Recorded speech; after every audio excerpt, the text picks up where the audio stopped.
on the wound care and some of what you're talking about, what is the impact of, if someone's in a grid down situation, someone's in one of these extended disasters, what's the impact of the stress, the overall environment, the cleanliness, the lack of sleep, the lack of comfort? What does that play on their immune system? No, the wreaks havoc with it is certainly not any situation where you're in a unsanitary situation where you're going to go forever without ever getting sick. And when you get sick, you have less options in terms of antibiotics and things like that to deal with these infections and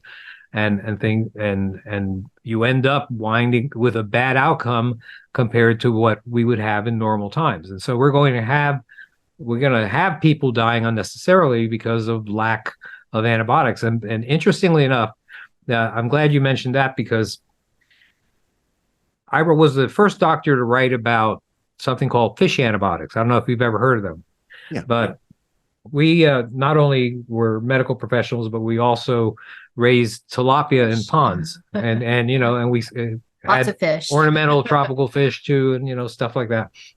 And we realized, we're one of the first people to realize that, what, the antibiotics that they give fish, a pet guppy, were actually the same thing. They were actually Human antibiotics, and they came only in human dosages. So your pet guppy got the same dose of amoxicillin that a 180-pound adult male human would get. And so we figured out that these things are things that we were able to use. Yeah. And for 20 years after starting to write about these things, people were able to get these things through various online outlets. Well, just a couple of months ago, the FDA issued a warning to Chewy.com and everywhere else that had fish antibiotics and selling them to the public online. that they consider these to be new animal drugs and they are not approved for use. So therefore, you can no longer sell them. And so that's exactly what happened there. And so no one now can get antibiotics in quantity. I'm talking, you can get them from some of these companies that you go through them, get a televisit or something like that, and you can get You have some to have a antibiotics. prescription Right now. But you need a prescription Yeah. for all of these things, and you can only get them from these places once a year. So if you're let's say the medic for a survival group that has 20 people in it, okay, you can get a little box of 4 or 5 antibiotics, one course, and you know how that's going to last you about 2 months after what goes down. Sorry about that. No worries. So let me just explain. He's shift from talking about fish antibiotics. Now you're talking about human antibiotics. It's telemedicine. There's some companies now that do telemedicine, and they'll send you a little kit. But again, the once a year, you can only get once a year. Then the problem is that you need. Yes. There you go. And yes. The problem is, and you can't get another one of those. The problem is for a full year. The problem is, medic, is that you need 500 amoxicillin if you're going to be taking care of a group. Yeah. If your friend gets sick and he might use up most of your stuff, and then you have nothing for you when you get sick. And in the past, you were able to do that. You could get. You want 500 doxycycline? There it is. You want 500 zithromycin? There it is. 500 amoxicillin, you can get it. Well, can't do it anymore. And so, I think that this is one less tool, very important tool. And I think there are people that are eventually going to die unnecessary deaths as a result of this. There was a 2010, I think, History Channel program called After Armageddon. I don't know if you saw it, but in that show, a paramedic takes his family after some kind of society-ending event, and eventually makes his way through the landscape to a survival community. Right. And of course, they put him to work, and he's gardening. He winds up getting an infection. Cellulitis is very similar to what I got. Yep. And he recognizes it's infected. So he goes to the medic. His arm. On his arm. He goes to the medic for the community. They don't have antibiotics. He can't find antibiotics anywhere. So he slowly watches himself become septic, and he dies. Yeah. And so that's the kind of thing that's going to happen as a result of not being able to get free access to the amount of antibiotics that are necessary to be able to deal with, to be able to help an actual community survive, Yeah. the kinds of infections that can run rampant. So these companies are great, for a very small amount of supplies, but they won't give you more than once a year. So you can't accumulate through these companies.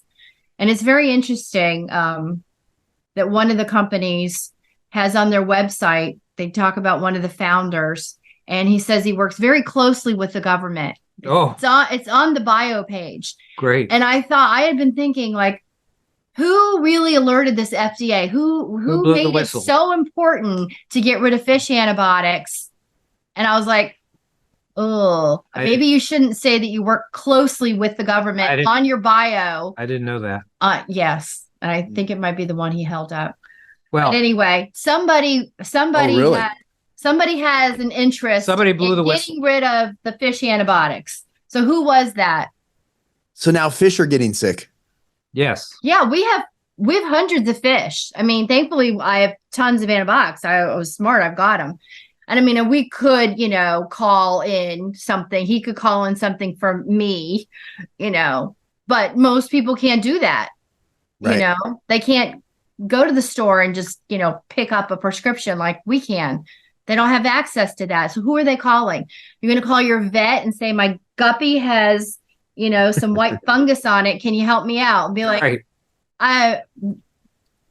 They're not taught about fish. They're not taught to diagnose these hobby fish issues. There are books and books on those things.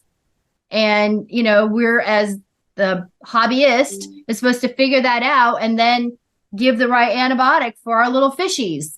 We're not supposed to have to call a vet for that, Yeah, that's wild. This is the first I've heard about the fish antibiotics going away, because, I was just in Tractor Supply yesterday, and they're still, they still have ivermectin. It's all behind lock and key now. Yeah, that's wild. I hadn't heard about that. The reason why they can sell horse stuff, because that's not human antibiotics. So there is a whole industry that makes it is some animal medicine. Well, I get that, honey, but they specifically make medicine for horses. That is a big industry. There was no antibiotic production for hobby fish. These people were taking human antibiotics and buying them and then rebottling them and, selling them. The reason why we talked about preppers getting, the preparedness community getting these antibiotics, fish antibiotics, is because they came already in the dosage that was necessary for an adult human and a pediatric dose for a child. Right. Exactly the dose. There ain't no horse antibiotic that comes in the dose for you or for your 5-year-old. That's the thing. And these came exactly the same as the human antibiotic.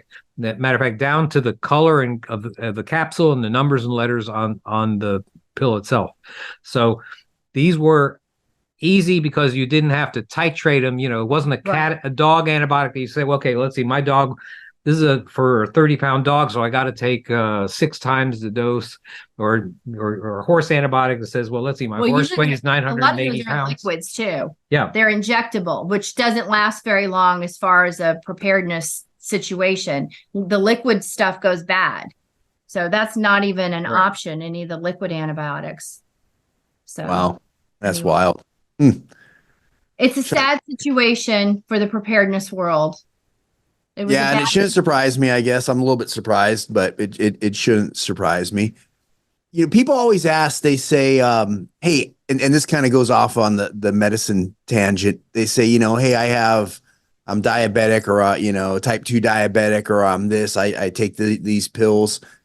How can they go about stocking up on more stuff? Is it reasonable to ask your doctor, hey, I'm going on a trip for several months? What do you recommend for that? Well, you could, but again, things like insulin, they're just not going to last very long. Right. There are expiration dates on those. So the people who are insulin dependent diabetics are kind of in a pickle there. Now, if you're talking about, say, chronic conditions like high blood pressure, or somebody who's a type 2 diabetic who takes metformin or, some Thyroid generic problems or- thyroid, they're on some solid pills, not injectables. Right. So there's two things you can do. You can possibly ask your doctor again, make a story up. I'm going somewhere, see if hopefully you have a good rapport with this doctor. If it's a doctor you just met, don't even bother trying, because they're going to be looking at you like you're crazy. But so if you've known this person for a while, say, listen, I'd like to have some extra. What if I can't get in touch with you? I might be going somewhere. Maybe you're gone. Your backup doctor doesn't call me back. I want an extra prescription. They might just say yes. If not, your insurance company will not make you take your 28th pill out of your bottle before you can refill your medicine. We all know we can go a little early. So ask the pharmacy when you pick up your prescription, when can I come back? It might be on the 20th day. It might be on the 19th day. It might be on the 21st day, but it's always going to be early. So every day that's early is an extra pill that's now for storage. Now continue to take the old prescription you already have, but make sure you go as soon as they tell you. And when you go to pick the next one up, say, when can I come refill this?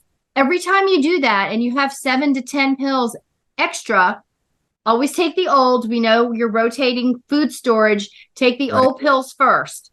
You've got the new prescription is backed up here. And then maybe you've even got another prescription. Depends on how many times you've done this. So these newer ones are your storage in case something happens here. But you take the old ones first. And you always ask, when can I come? When can I? And you'll go early. And every day you go early is extra pills. They're storage pills, because you still have those when that other one runs out. You'll still have those extra pills. And every time you do that, you might get 7 pills. And over the course of time, 10 months, you might have 70 extra pills. Just doing that consistently. Go the first day they allow you to refill. That makes sense. Yeah. That it just really makes sure people have to be disciplined and pay attention. That's what we do. Yeah. That's preparedness, right? Being prepared. Right. Set a phone reminder. Now, I want to say one other thing that, staying healthy in a survival setting involves starting off healthy. So you need to be as healthy as you possibly can. If you have a bum knee right now, you should use the modern technology that exists right now to get it fixed before a disaster happens. If you have vision problems and say you're nearsighted and you're chained to your glasses or your contacts, consider getting a LASIK procedure done. Get the 20/20. I had one of the first LASIK procedures in our area, probably 30 years ago, maybe. Yeah. And I have the eyes of an eagle, a really, really old eagle, but an eagle. Oh, really? Now, is something with LASIK? I was told that it will either give you far vision or near vision. What is that? The first time I had LASIK was 30 years ago, and it corrected. I was blind as a bat, for far very away. Nearsighted, and it gave me 20/15 vision. Over the course of time, as I got older, my vision changed, and so I had trouble reading. And so what I did is I had one eye changed, one eye done, so that I can read, and they can actually adjust it so that you can read with one eye, and the other eye you see. You see long distance, and it's your brain actually switches over from short range to long range, and it's amazing what eye for each. And it's amazing what now I did mine your body does 25 years ago. I did both eyes. Again, I was young, you're in your 30s, and you can see fine. You can read everything fine in your 30s. You don't need reading glasses for the most part. So they almost always fix you so now you can see far away. Right. You can drive. You can see street signs. And so I can still see far away fine. But as I got older, I've lost this. Yeah. So when he lost it, he got one eye fixed. I just, for this scenario, I put in one contact. So I have one contact for reading, and then my other eye can still see far away. And sometimes we'll do that when we go out to dinner, just because I don't want to put my reading glasses on to look at the menu and stuff. But so as we get older, then you do have to decide, because you've lost your reading, because all the young people can read fine. It's far away mostly that people can't see for the most part. So then you have to decide, okay, do I want to see here or do I want to see there? And so I can still see far away, but if I want to get fixed like him, I need one eye made for reading. Otherwise, Is that awkward when you first get that done? he didn't have a problem I had with no it. problem. My brain just naturally, Automatically. this side's gonna read, and this side's gonna look at the, at the outfield to see if they catch the fly ball. Now I've had my And it contact. works fine. I've had my contact in Still works fine. since I just put it in just before we started this. And, I look up, I can see far away, and I look down at papers and I can read. So I do think that I would be okay doing it, but it makes me a little nervous. So I put on some glasses because the doctor had mentioned that to me a couple years ago, and it made me nauseous when I did it at first, and I was like, oh, that's why I wear these stupid readers when I do this. My eyes are so bad that I've thought about that. I'm like, wow, before they invented glasses, if I was that person, I'd be screwed. Like there's nothing I could do. No, I can't. I can barely see my hands in focus. I had a -4 diopter nearsightedness, which is basically, like this, your lenses are like this thick. Oh yeah. And it took them 10 seconds. Yeah. 10 seconds to correct it. Yeah, mine was 9 seconds on one and 11 on the other. Took about 15 minutes to prepare me, get me in the chair and stuff like that. But the actual operation itself took exactly 10 seconds. And my oldest daughter just had it done. Just went this, that was it. My oldest daughter had it. Oh, right, yes, right. January, she just had it done. Yep. Oh wow, is that done in like just an optometrist office, or do you have to go to a surgical center? Ophthalmologist. Yeah, there's ophthalmologist. A place that has all the machines, and that's all they do. Yeah. Usually there's a location, LASIK location. Wow. I might have to look into that because I'm getting really tired of these glasses. I know. You know what I get tired of too? It's not, I don't mind wearing the glasses, but I have to put it on to when I eat food, because otherwise now my food looks blurry, and it's like, it gives me this idea that there's mold on my food. And what are you eating? I look right. It's true. Then I like can't see my food. I understand. Can't read a menu. I've gone into restaurants and forgot my readers, and I just hand him the menu. I'm like, you got to tell me what's on it, because there's no way. I have no idea what's here. Yeah. It's a disability. What's that? It's a disability. It is. It's a brutal disability. What are some other healthy stuff you want to have in survival settings? Yeah. No, it's terrible. What are some other things that people can do on the front end of a disaster while times are good that you think, especially in the preparedness community, to get themselves as healthy as possible for going into something like this?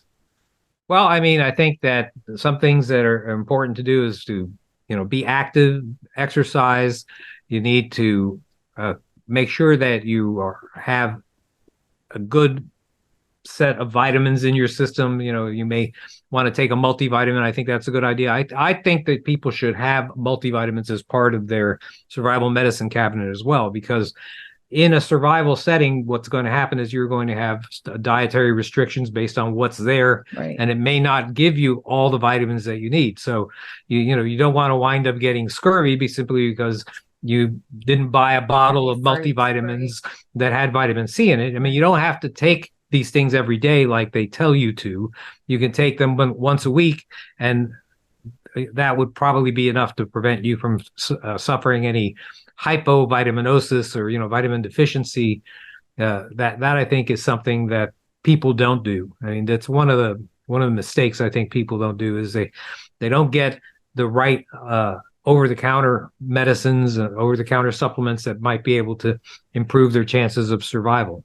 And when food is scarce, you're going to not get the nutrition you need, and you might need to have some vitamins. Yep. Yeah. Not necessarily mega vitamins, but I'm just talking about, just once in a while take a vitamin once a week or something like that. And that probably would prevent you from having a true vitamin deficiency. I also really just want to reemphasize the exercise, in preparing for us having to do things that we're not used to doing, like chopping wood or making fires. If you don't have any muscle, it's going to be really tough for you to, haul water. I mean, we have a water source. Thankfully, we have a lake behind our house. Of course, it's shared by several families, so who knows what they'll be dumping in it. But you know, if I want water, I'm going to have to go somewhere and get it, and water is very, very heavy.